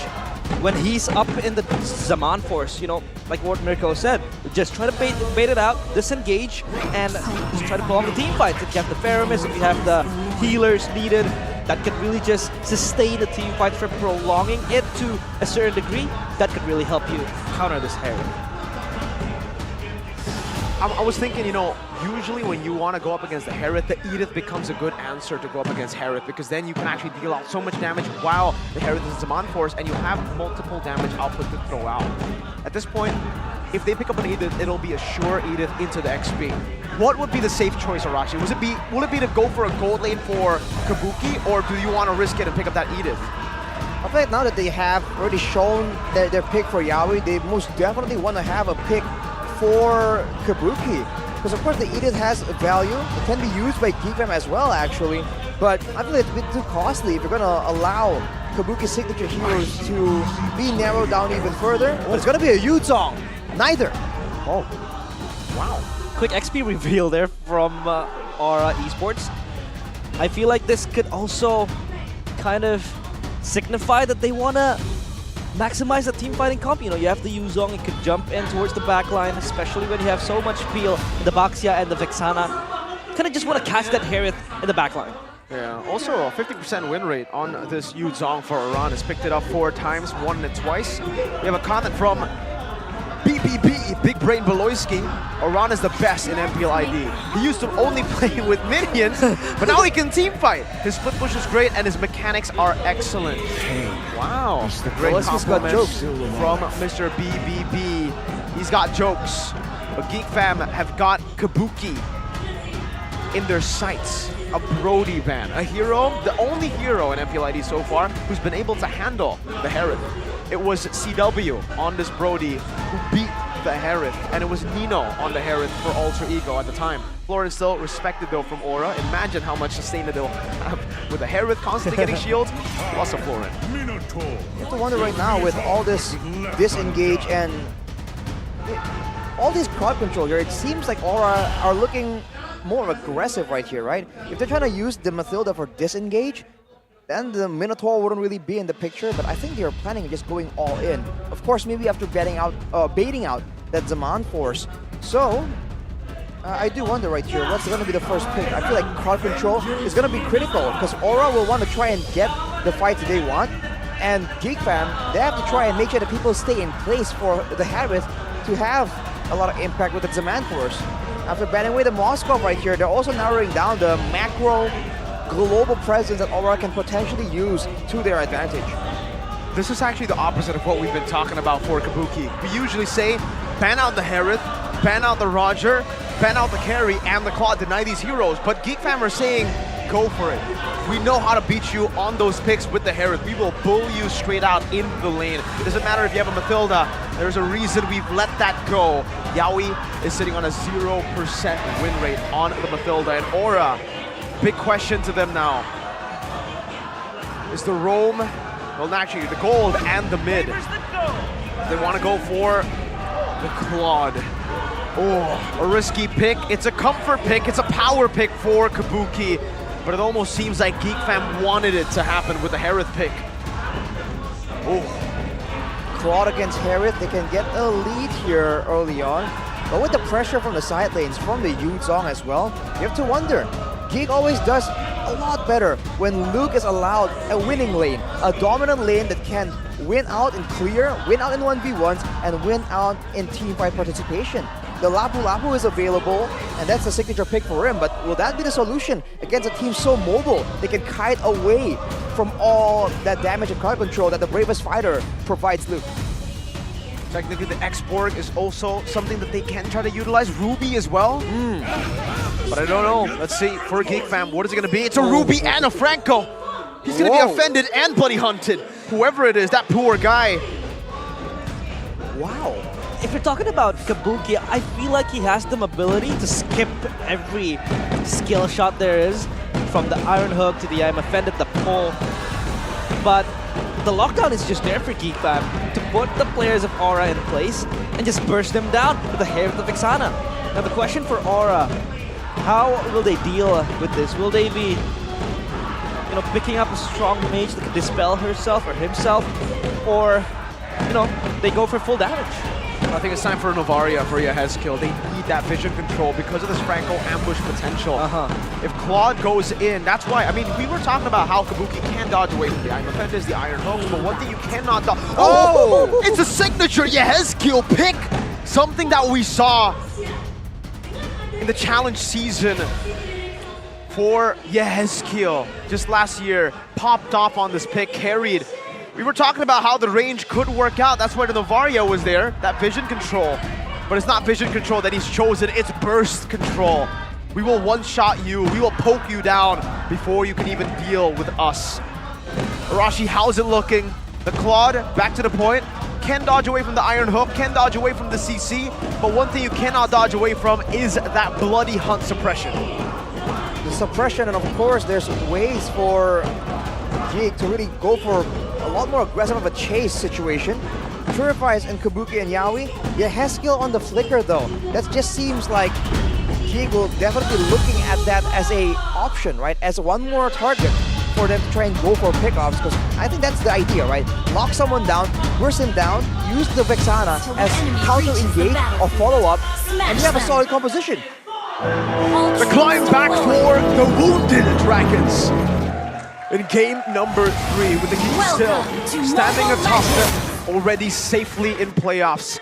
Will they gatekeep Aura from making it to playoffs here in game number 3? Into the land of Dawn we go.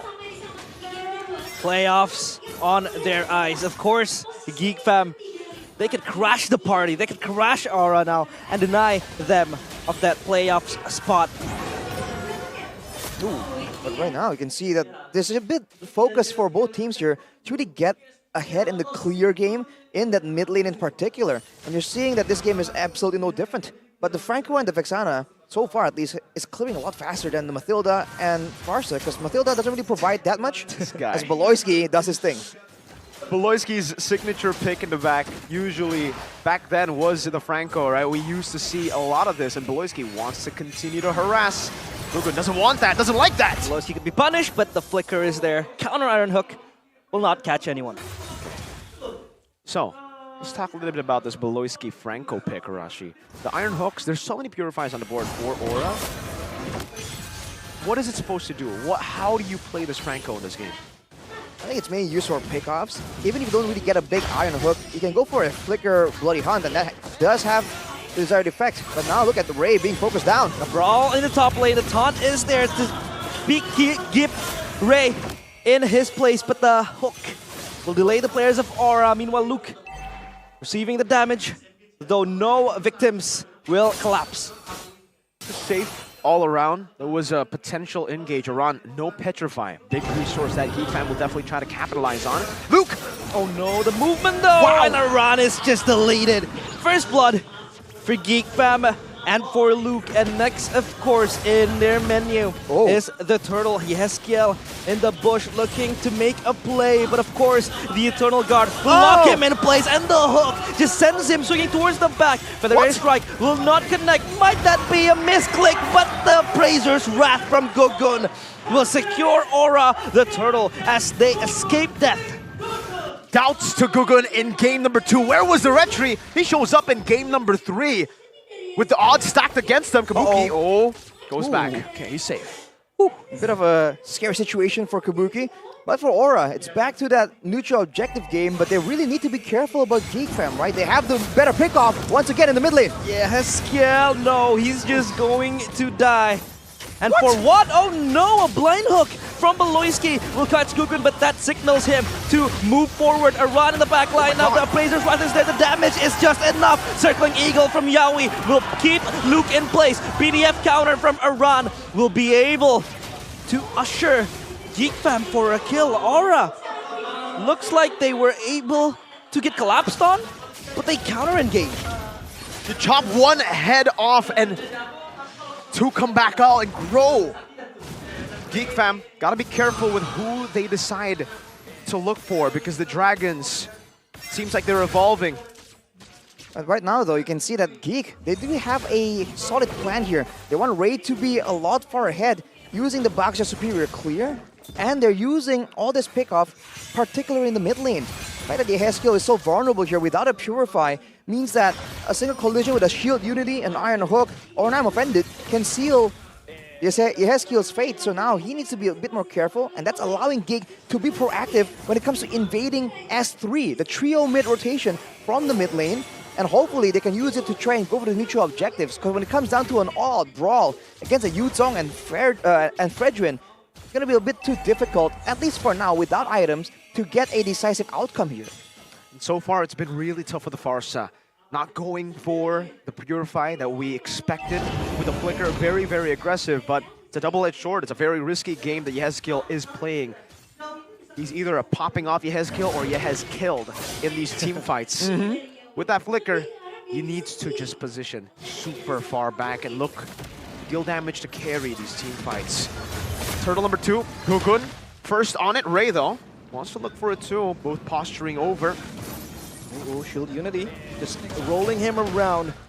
Another Turtle Dance. Who will be the champions of this? Yaoi in the backline. The Eternal Guard is there. Zaman Force is perfect. But the Feather Air Strike will be able to snipe someone down. Now it's Chadera. It is going to kill Gugun. And double kill for Chadera. The Iron Hook connects. Aran stuck and unable to move.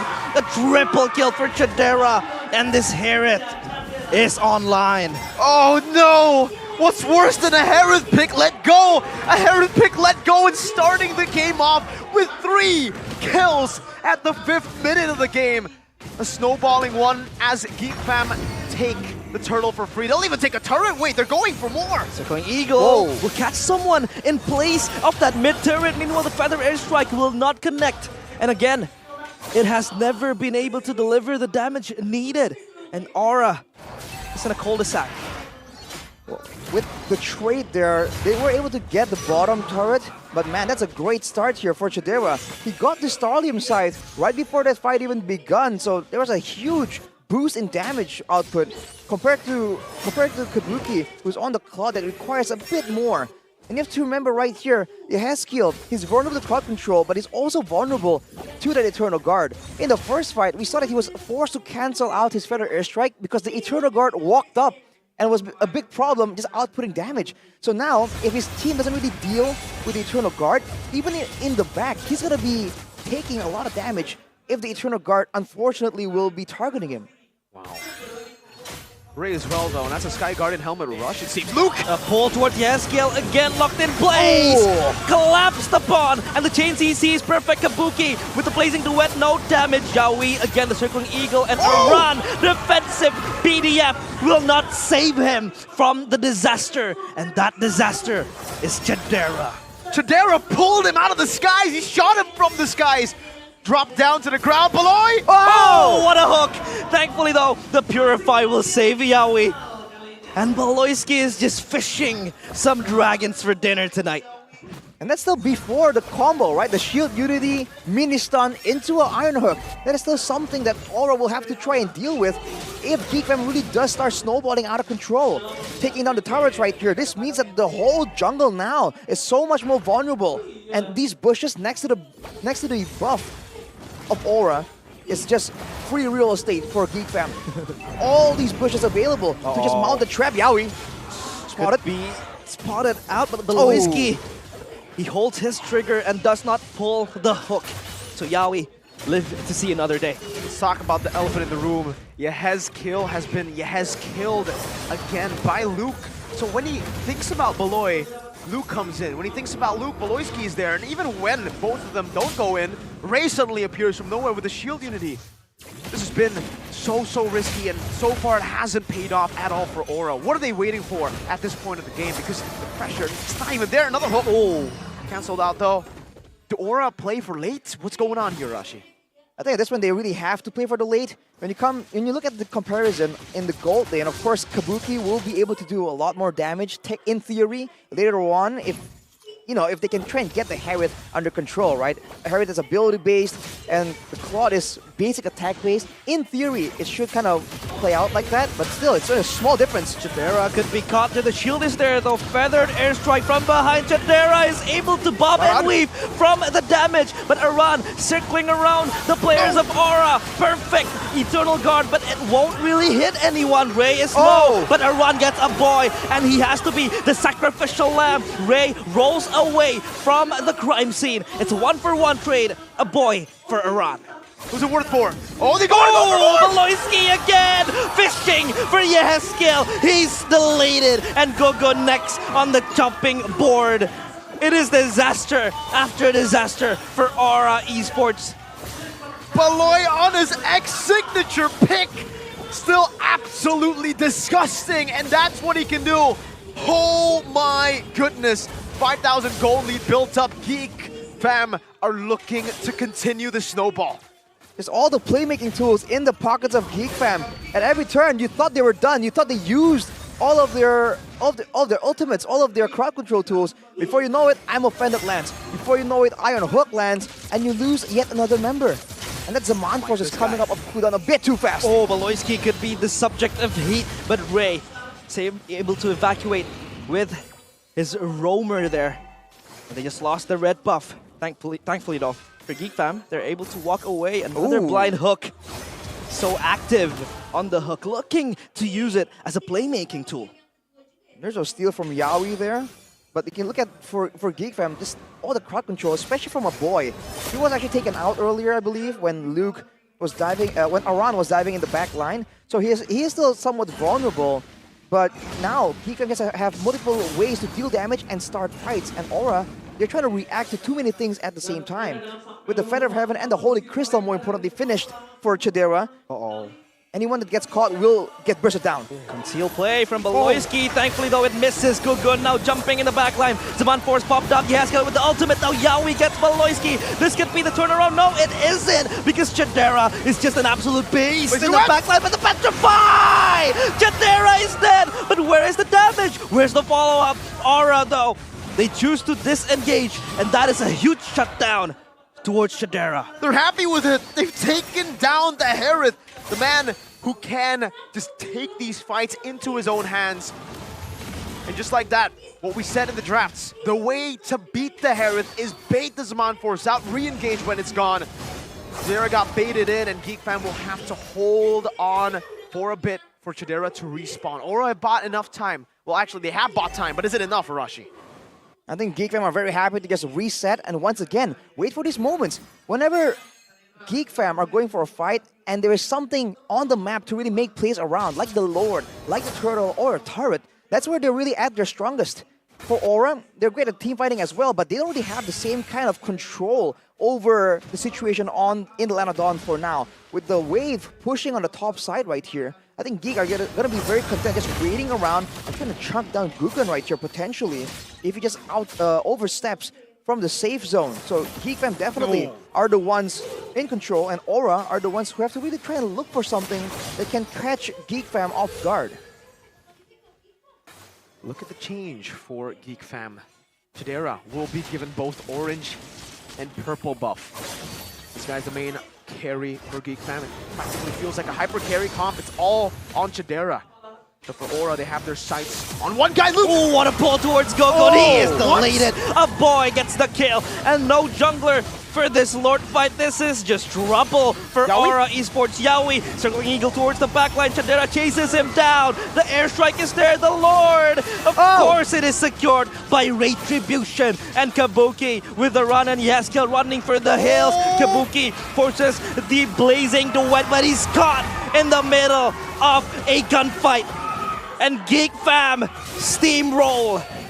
The players of Aura, the Dragons, they pull them down. No ascension towards the sky. They're still trying desperately to hold on. Arad goes for a desperate engage. The petrified towards Luke. Will it be enough? No, it won't be. But the crystal is next on the menu. It's next on their eyes. The Lord is there to try to clear that crystal down. But too many members of Geek Fam in the backline. This could be it. The Dragons are slain. Geek Fam, they pull them down, clip their wings, and slay them.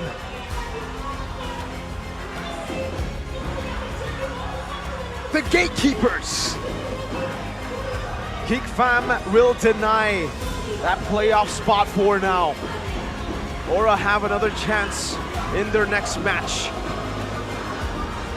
One last chance, one last hope remains for the Dragons, as they have been beaten down, battered on the ground by the Geeks, who will be able to secure that third place now, standing strong atop with Onyx and Bigatron Alpha.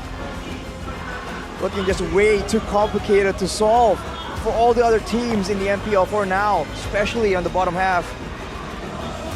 Aura will be forced to take an even longer journey and risk not making it. So the struggle continues for them, but avenging their leg one defeat, Geek blocks Aura from securing the playoff spot. Denied.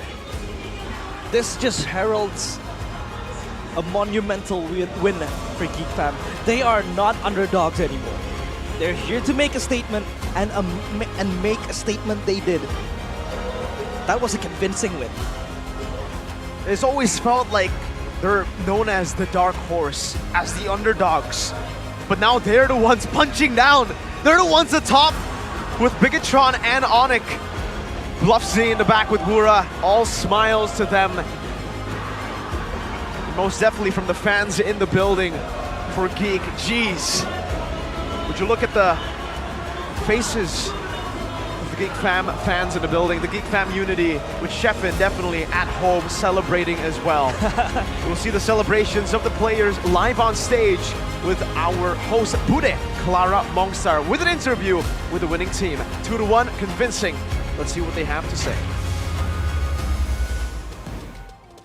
Geek Fam Revamp begitu kejam. Lagi mereka menjegal tim yang seharusnya satu langkah lagi masuk ke babak playoff, dan mereka menunjukkan kekuatannya. Bahkan di match kali ini, Geek Fam kayak nggak nyantai ya, padahal udah ada tiket playoff loh.